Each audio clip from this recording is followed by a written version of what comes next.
Gemini, the shadow gift you were taught to hide, why your dark side is the key to awakening. Gemini, there is a quiet misunderstanding that has followed you your entire life. It whispers to you in subtle ways, shaping how you see yourself and how you believe awakening is supposed to look. It tells you that enlightenment is about becoming lighter, calmer, simpler.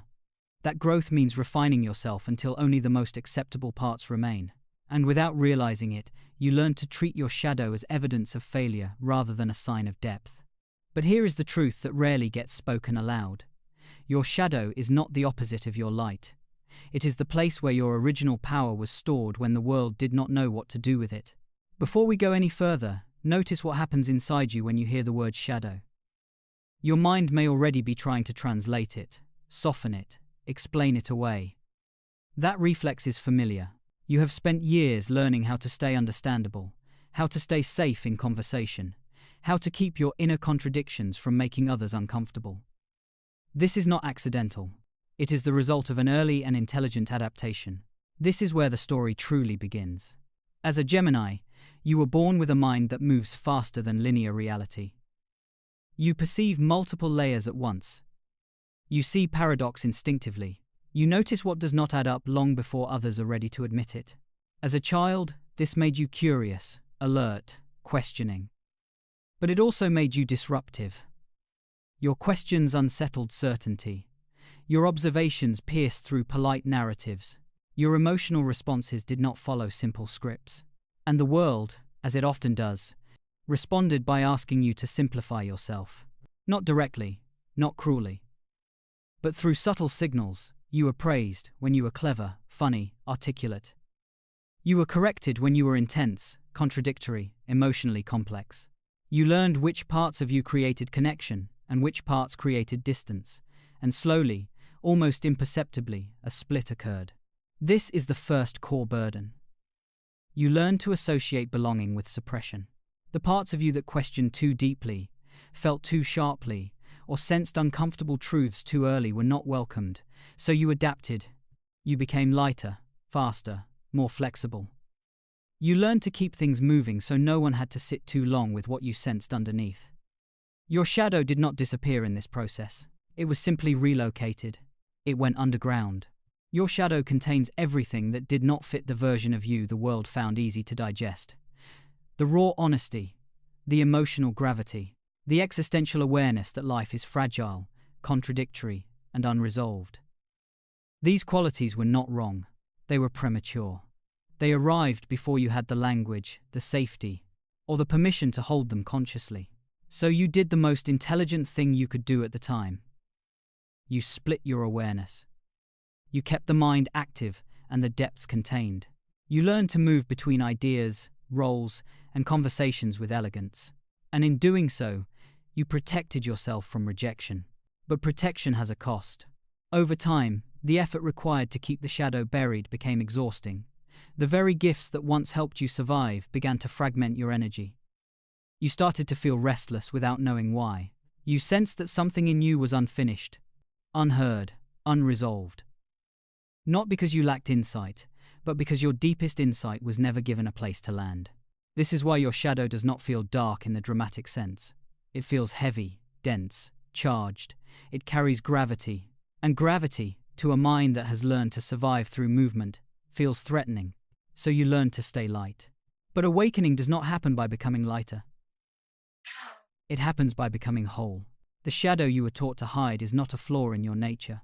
It is the part of you that sees truth without decoration. It is the part that senses when something is hollow, even if it is socially acceptable. It is the part that feels the weight of existence and asks questions that cannot be answered quickly. That part was never meant to be eliminated. It was meant to be initiated. You did not repress your shadow because it was bad. You repressed it because it was powerful, and no one taught you how to hold power without being rejected. So you learned to fragment it, to distribute it across humor, intellect, curiosity, and movement. Now, however, the conditions have changed. You are no longer the child who needed to stay acceptable to survive. And the shadow is no longer content to remain buried. It is surfacing not to destroy you, but to return something that was always yours. Awakening, for you, does not begin with transcendence. It begins with reclamation. And in the next gate, you will come face to face with the shadow itself, not as a problem to solve, but as a gift that has been waiting patiently for permission to speak. Gemini, the moment you turn toward your shadow, something surprising happens. It does not attack you.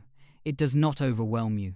It does not try to pull you into darkness. Instead, it waits, calm, dense, intelligent, as if it has always known you would eventually come back for it.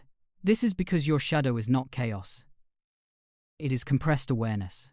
What you have been calling restlessness, anxiety, emotional detachment, or contradiction is not a malfunction in your system. It is the result of an intelligence that was never given a stable container. When insight moves faster than emotional permission, it does not disappear, it distorts, and distortion is simply truth that has been denied expression. This is the second realization, and it is essential. Your shadow speaks truth before your conscious mind is ready to hear it. That is why it feels disruptive. Your shadow notices inconsistencies others ignore. It senses falseness in words that sound right. It feels emotional undercurrents beneath polite exchanges. And when these perceptions arise, your trained response has been to manage them, to soften them, to translate them into something socially acceptable, to keep the surface smooth. But every time you do that, you interrupt a deeper form of knowing. Your shadow is not interested in being pleasant.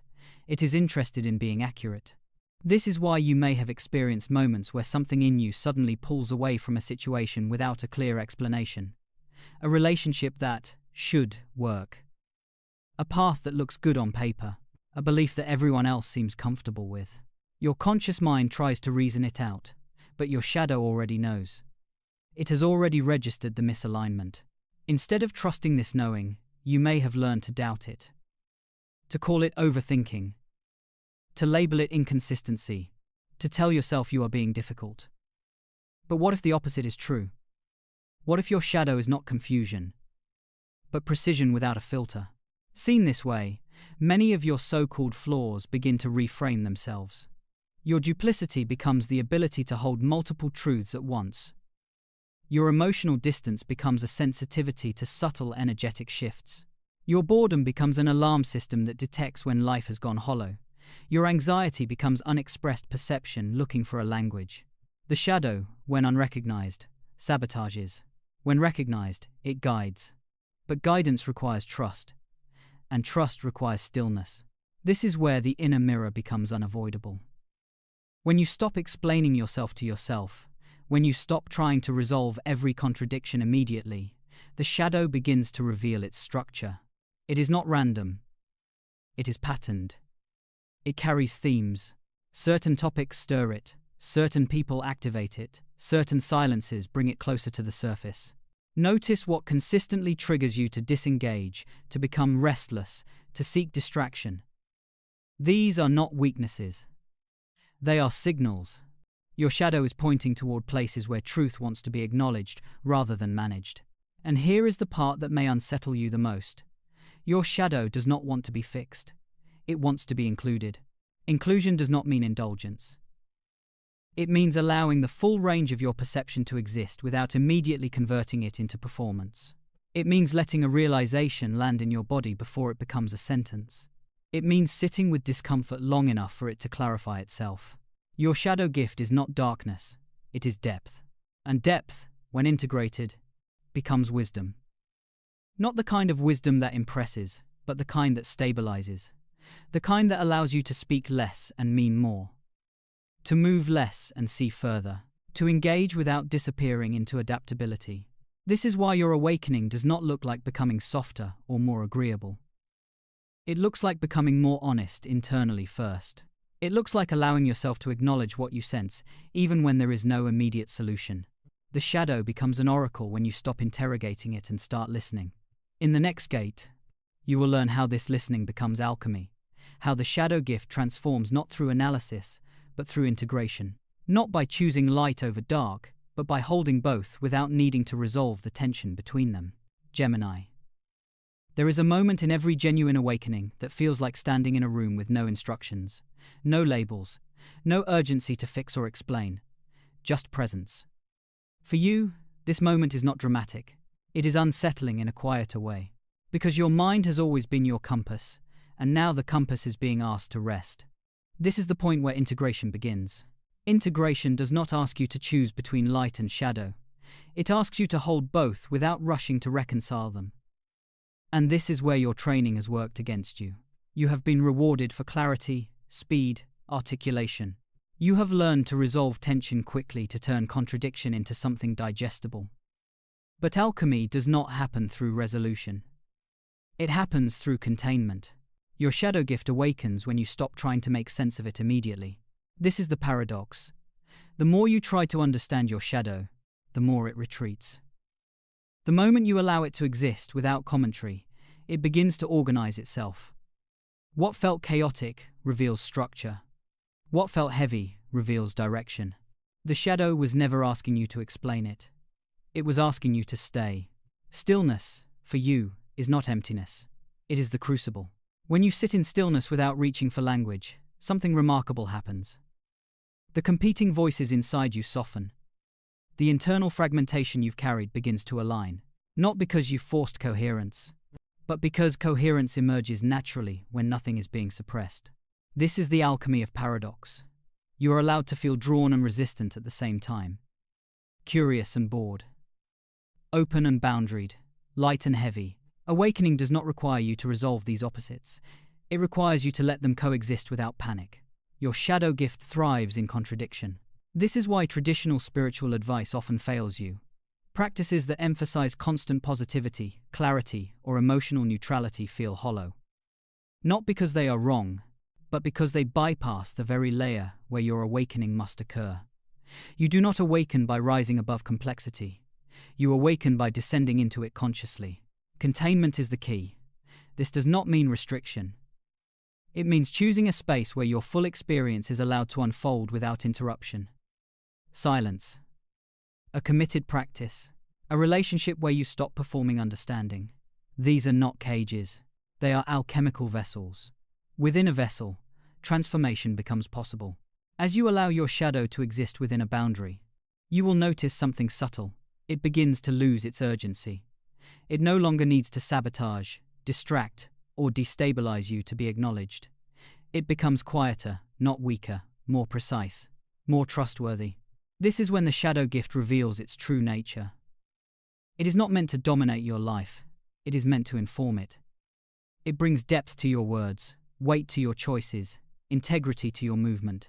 Your curiosity no longer scatters you. It deepens you. You begin to speak less, but with greater resonance. You move less, but with clearer intention.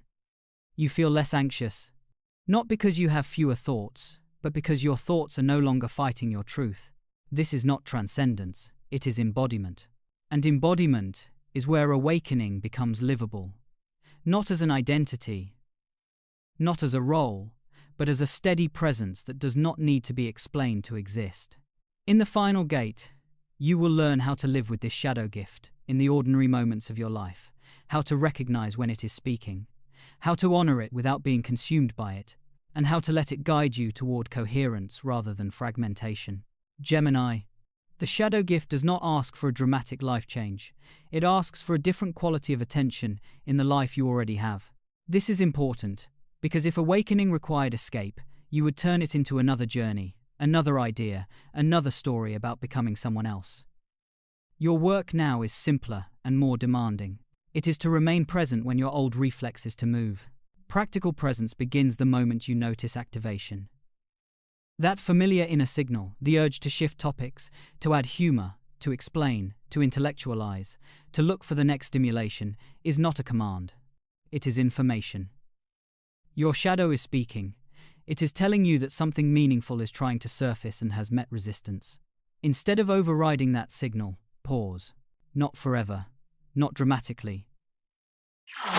Just long enough to feel what is actually there before language arrives. Where does it live in your body? Is it tension, heaviness, heat, restlessness? Let it be physical before it becomes conceptual. This single shift from explanation to sensation is how the shadow gift stops hijacking your behavior and starts informing it. In conversation, this may look like allowing silence to exist without rescuing it, letting someone misunderstand you without immediately clarifying, speaking one sentence fewer than you want to. When you do speak, notice how different your words feel when they rise from contact rather than reflex. They land differently. They carry weight. In relationships, practical presence means resisting the urge to stay interesting at the cost of staying real. When intimacy deepens and you feel the impulse to lighten, distance, or multitask emotionally, recognize that moment as initiation. Your shadow is asking you to stay embodied. You do not need to reveal everything. You only need to stop disappearing. In creativity and work, living with the shadow gift means honoring completion. Not perfection completion. Finishing grounds you. It teaches your nervous system that depth is survivable. Each completed act becomes evidence that you can hold complexity without fragmenting. Your ideas stop floating. They begin to root. Solitude becomes essential here, but not as isolation. Solitude as container. Time where you are not consuming, not producing, not performing. Just allowing thoughts and feelings to pass without organizing them into value. This is where your shadow recalibrates. It stops competing for attention because it has finally been given space. Over time, something stabilizes. Your restlessness softens. Not because you are less curious, but because curiosity no longer has to protect you from depth. Your intelligence becomes quieter, sharper, more discriminating. You trust your inner signals without needing to justify them immediately. This is how the shadow gift lives in the real world. It does not make you darker, it makes you denser. More grounded, more precise. You become someone whose presence carries meaning even when you are not speaking. And this is where awakening stops being an idea and becomes a way of being. Gemini. There is nothing more to add now. No final insight that will wrap this neatly. Because what you are standing in is not a conclusion, it is an initiation. You have seen something that cannot be unseen, that the part of you you learned to suppress was never a mistake. That your shadow was not an obstacle to awakening, but its threshold. That what felt disruptive, heavy, or inconvenient was actually carrying unfiltered truth, waiting for containment. From this point forward, the work is subtle. It happens in moments no one else will notice. In the pause you don't fill. In the feeling you don't explain away. In the choice to stay when it would be easier to move on. Each time you do this, you are not improving yourself. You are remembering yourself. You will still be Gemini. Curious. Agile. Brilliant. But now, there is something underneath the movement, a center that does not need to be defended. Your shadow is no longer running the system from underground. It is standing beside you, integrated, offering depth instead of disruption. Do not rush to make sense of this. Let it work on you quietly. Notice the next moment your shadow rises and instead of managing it, listen. That is the practice. That is the path. If this message resonated, stay connected not for answers, but for reminders. Awakening does not need constant instruction, it needs consistent presence. Your shadow was always a gift. You just needed permission to open it.